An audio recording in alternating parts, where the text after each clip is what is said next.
Hey, what's up, peeps? Will here back for another fight card prediction. Been a little bit of time since I've did one of these. Last one was UFC Fight Night 46 from Dublin, which was unbelievable. I've watched it back on TV and it doesn't do it any justice from what it was in the arena. Great card from top to bottom. Couldn't ask for a better card. Having a good break now. We've got a fight card coming up. I think we've got a run of one fight card a week for 2 months, so this break's quite good right now. So the next fight card I'm going to be breaking down is UFC Fight Night 47, Beda versus St Preux from Bangor, Maine. So I'm going to get straight into it here, starting all the way down in the middleweight division. We have England's Tom Watson against smiling Sam Alvey. Some of you may recognise Sam Alvey. I think he tried out for the Ultimate Fighter season 14, I believe. I think it was, I could be wrong, could be 15. Nelson versus Carlin. Didn't go on the show. He's the former MFC middleweight champion. Getting his chance here. A training partner of Dan Henderson. Fights out of Team Quest. A very good pro all around. I think he's 22-5 record. He's against Tom Watson here, who's coming off, I think, a couple of losses in the UFC. I don't think he's UFC caliber. I never have.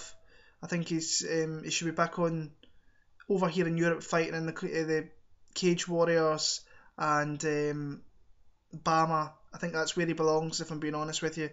Tom Watson, he likes to come forward. He just likes a brawl, basically. Sam Alvey should win this fight fairly convincingly if he fights smart and doesn't get into an all-out war. So I am going to pick Sam Alvey. I just think he's the better wrestler as well. I think he can take him to the ground and I think he can keep him there. So I'm going to go Sam Alvey by decision. Welterweight division, we've got Seth Brzezinski against Alan Jouban, who's making his debut in UFC.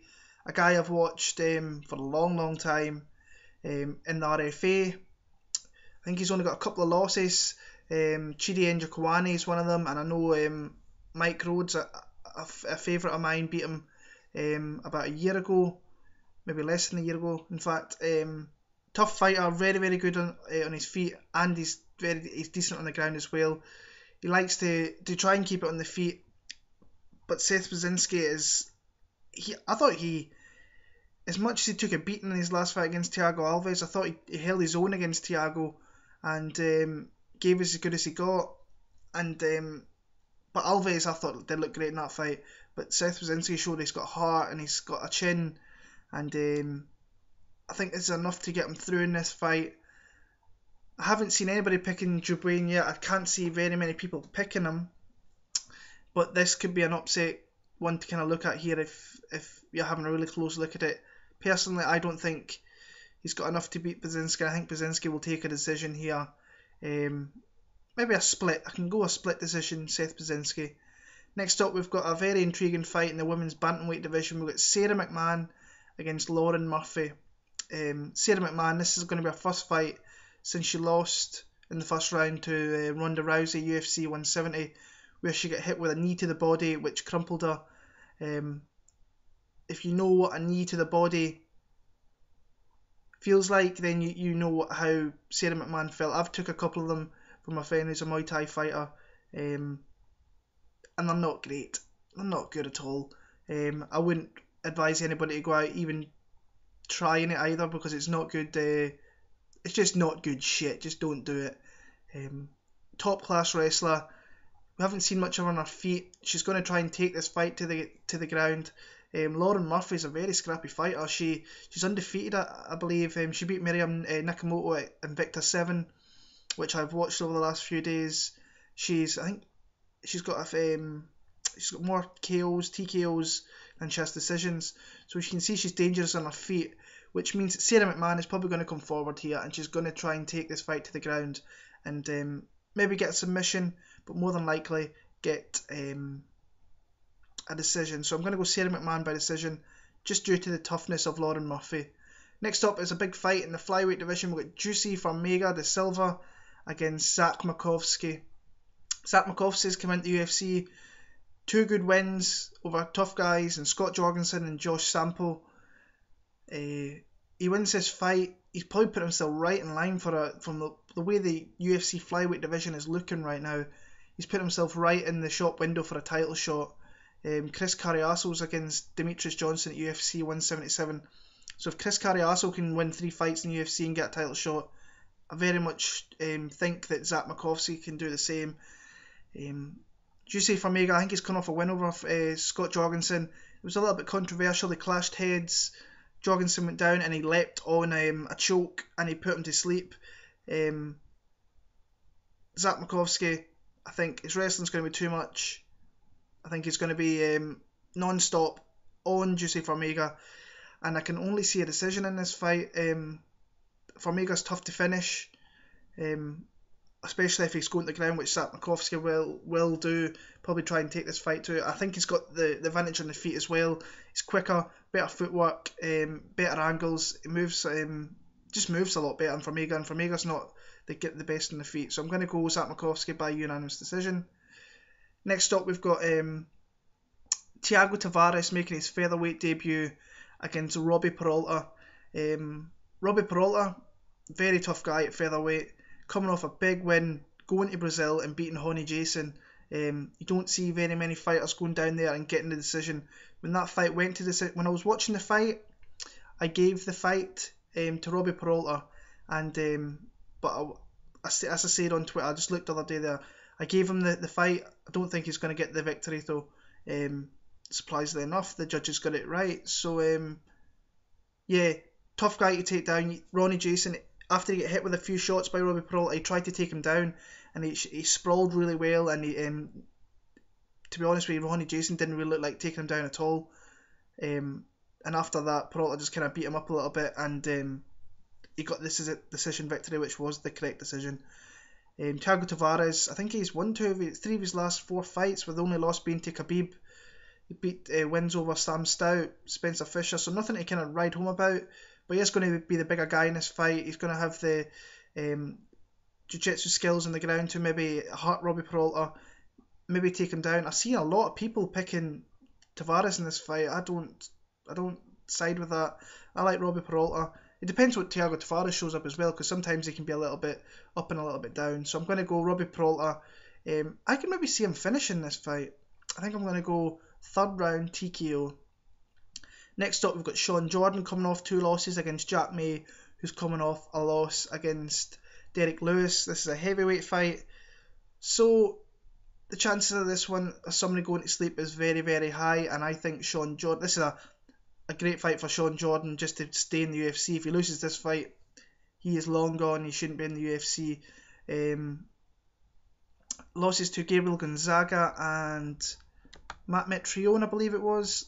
He's been knocked out the last 2 fights. Jack May, as I said, Derek Lewis, who's a beast, who's fighting Matt Mitrione in September on a bumper fight card from Connecticut. That'll be a great card to break down. Can't wait for that. I think this is tailor-made for Shaun Jordan. Better wrestling. He's a smaller guy. He's going to be the faster guy. He's going to get in there without Jack May even knowing, and he's going to hit him. He's going to put him to sleep. Shaun Jordan, 1st round TKO. Lightweight fight, we've got Gray Maynard against Fabricio Camoes. It's been a long time since we've seen Gray Maynard. November last year, Nate Diaz took him out. He's lost his last 2 fights. I think if he doesn't look good in this fight, especially if he doesn't win the fight, I reckon he gets cut from the UFC, and I think it's maybe time for him to maybe step back. Great wrestler, solid on his feet, but does enough to get into those clinches and the takedowns, and when he gets on the ground, that's when he has the bully as his nickname. I think it was an old nickname that he used to use. Camoes, don't know why he's in the UFC. I think he's had 5 fights, he's lost 4 of them. Another one was a draw against Cal Uno. Tailor-made for Gray Maynard, so I'm going to go Maynard by decision. Middleweight division, we've got Tim Boetsch against Brad Tavares. Tim Boetsch, I don't think should be in the UFC either. Some good wins against Okami back in the day, but he's lost, I think, let me see, I know he lost to, he beat CB Dolloway when he should never have got the decision at UFC 166. Costas Philippou knocked him out. Mark Munoz got a decision against him at UFC 162. Then there was that debacle at UFC 166, which was he should never have won that fight. Then he got Kimura'd by Luke Rockhold last time out. I just think his time in the UFC is done. He got cut before. I can see him being cut again. Brad Tavares is too strong. I think he's too quick. His takedown defense is going to be enough for him to keep it in the feet and hurt Tim Boetsch. I think he'll take Tim Boetsch down as well. Brad Tavares is a very good fighter in the middleweight division. Definitely a top 15 fighter in that division, and I expect him to ride out a decision victory in the fight. Next up, this is a great fight. It's a co-main event. We've got Ross the Real Deal Pearson against Abel, Killa, Trujillo. I think this was supposed to be Abel Trujillo against Bobby Green at one point. I spoke to Ross Pearson in Dublin. He said he was looking for a fighter that wants to stand on the feet and bang. He has found the correct fighter for this here, because Abel Trujillo, this guy just throws fucking bombs and can take your motherfucking chin clean off, like he did to Jamie Varner, who ended up eating the fucking mat once Trujillo knocked him out. As you can see, I'm a pretty big fan of Trujillo. I've watched his fights, even the last hour here against Marcus Levesque. He's got good takedown defense, except for the Khabib Nurmagomedov fight where he got ragdolled. He just got bitched about. Came back off that. Should have beat Roger Bolin the first time, no contest. Came back the second time, took out Roger Bolin fairly convincingly. And then there was the Jamie Varner fight where it was just going back and forward. And I had some big money on Abel Trujillo's second round knockout. And he just dropped the fucking sink and absolutely took him out. It's my favourite knockout of 2014.